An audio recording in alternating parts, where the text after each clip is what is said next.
also be pointed out that even in that latest YouGov poll, even just on 4% the Reform Party, that means 8% of 2019 Tory voters in that YouGov poll currently intend to vote Reform, as are 8% of Leave voters overall. Now, we saw the Reform Party had a couple of wins in Derby. The SDP, and our party you're involved with, Patrick, had a big win in Leeds.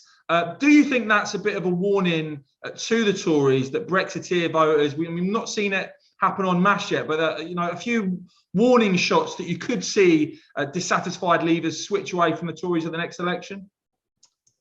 Yeah, I think it's very hard at an actual general election. Local elections, obviously, they're still first past the post, but it's not such a challenging winning post. So, personally, I was delighted to see Reform, strengthen again in Derby, which is a bit of a hotbed going back through Reform, Brexit Party, even UKIP before that.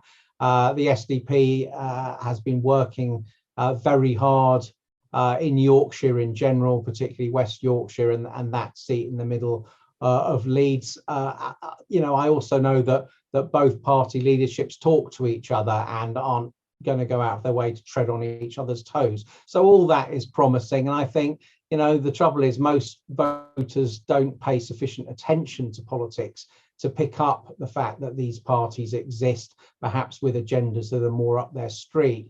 But it's a kind of osmosis thing. It gradually gets out there. And the more the Conservatives are complacent and fail to deliver, particularly on Brexit and immigration issues, the more the threat grows. And at some point, it attains critical mass, as we saw with Nigel Farage and UKIP all those years ago. And once it does, the Tories really struggle to get the genie back in the bottle.